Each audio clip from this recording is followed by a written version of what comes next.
Bismillahirrahmanirrahim. Assalamualaikum warahmatullahi wabarakatuh.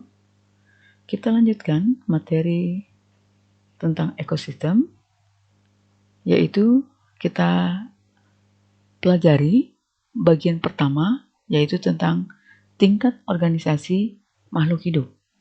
Nah, kaitannya dengan tingkat organisasi makhluk hidup, di semester 1 sebenarnya sudah kita pelajari, yaitu tingkatan organisasi mulai dari yang paling sederhana sampai ke tingkat yang kompleks, yaitu mulai dari molekul, kemudian sel, jaringan, organ, sistem organ, organisme atau individu, populasi, komunitas, ekosistem, bioma, dan biosfer. Jadi ada 11 tingkatan. Silakan dicatat di bukunya, ya.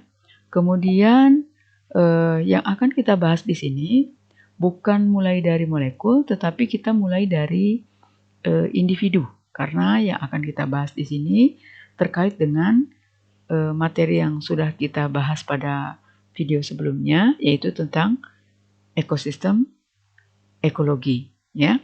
Jadi kita mulai dari individu. Nah, apa itu individu? Individu artinya adalah satuan organisme tunggal yang tersusun atas organ dan sistem organ. Nah, jadi kalau kalian lihat, gambar yang Ibu tayangkan adalah gambar satu ekor gajah. Jadi satu ekor gajah ini dianggap sebagai satu individu gajah. Ya, contoh individu yang lainnya bisa saja ditukar atau diganti dengan gambar satu orang manusia, satu ekor ayam, satu ekor kucing, dan lain sebagainya. Ya, jadi individu itu adalah satuan organisme tunggal yang tersusun atas organ dan sistem organ. Kemudian yang kedua, tingkatan organisasi berikutnya adalah populasi. Jadi kalau kalian lihat gambarnya, di situ adalah kumpulan dari gajah-gajah. Nah, jadi definisi dari populasi itu artinya adalah sekumpulan individu sejenis, ya, dalam hal ini adalah gajah-gajah yang saling berinteraksi antara satu dengan yang lainnya dan berada di suatu ekosistem dan waktu yang sama. Jadi populasi yang lainnya misalnya bisa saja kumpulan dari ayam, kumpulan dari kucing, kumpulan dari binatang yang lainnya. Atau kalau seandainya manusia, misalnya kelas 10 IPS 2 misalnya kan. 10 IPS 2 berarti populasi dari siswa-siswi atau murid-murid di kelas IPS 2. Oke. Berikutnya, tingkatan organisasi yang berikutnya adalah komunitas.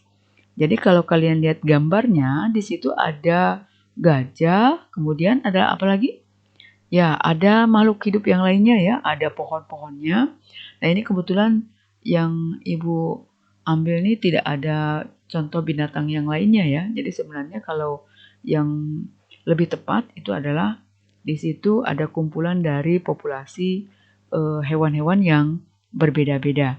Jadi ada gajahnya, kumpulan gajahnya, ada kumpulan harimaunya, ada kumpulan jerapahnya, ya, yang berada dalam satu ekosistem dan waktu yang sama. Paham bedanya ya? Bisa membedakan antara populasi dan komunitas. Jadi kalau komunitas itu kumpulan dari populasi. Oke. Nah, tingkatan organisasi makhluk hidup yang berikutnya adalah ekosistem. Seperti yang sudah dibahas pada video sebelumnya, bahwa ekosistem itu artinya apa? Hubungan timbal balik antara makhluk hidup dan lingkungannya. Ya, betul. Jadi ekosistem di sini kalian bisa lihat, kalian bisa baca, yaitu definisinya adalah komunitas alami tumbuhan dan hewan yang saling berinteraksi. Ada hubungan timbal balik ya antara tumbuhan dan hewan sebagai makhluk hidup dengan lingkungan abiotiknya dalam suatu sistem regulasi tersendiri. Jadi kalau kalian ingat kembali video yang pertama, ekosistem itu dikatakan atau diartikan hubungan timbal balik antara makhluk hidup dan lingkungannya. Kemudian pengertian yang berikutnya, ekosistem itu artinya hubungan timbal balik antara faktor biotik dan abiotik, ya kan? Ya. Nah, silakan dibuka kembali video yang pertama ya. Oke. Kemudian tingkatan organisme makhluk hidup yang berikutnya adalah bioma. Apa itu bioma? Nah, bioma itu di sini Ibu tayangkan gambar dari hutan hujan tropis. Di situ ada rangkongnya, ada rafflesianya, ada tumbuhan epipitnya, ada tumbuhan besar dan lain sebagainya ya. Ada sungainya juga. Nah, jadi apa itu yang dimaksud dengan bioma? Bioma itu adalah ekosistem daratan luas, ya, daratan yang luas berarti bukan area yang sempit ya, tapi cukup luas. Yang digolongkan berdasarkan vegetasi dominan. Apa itu vegetasi dominan? Vegetasi dominan artinya adalah tumbuhan yang banyak ditemukan, ya. Jadi yang mendominasi di wilayah tersebut. Seperti taiga, tundra, padang rumput, atau gurun. Nah, contohnya misalnya gurun. Kalau gurun, vegetasi yang mendominasinya apa?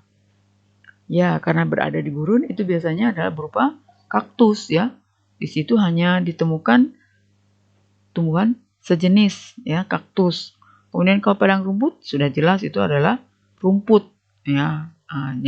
Jadi tumbuhan atau vegetasi yang dominan di bioma-bioma tersebut ya akan berdampak dengan nama dari biomanya. Oke.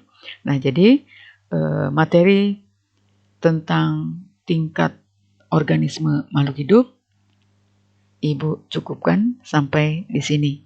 Hal-hal yang lain supaya kalian lebih memahami tentang materi yang sudah dibahas, kalian boleh googling apa itu taiga, tundra, apa bedanya ya. Silahkan belajar secara mandiri untuk meningkatkan ilmu yang perlu kalian pahami. Selamat pagi. Assalamualaikum warahmatullahi wabarakatuh.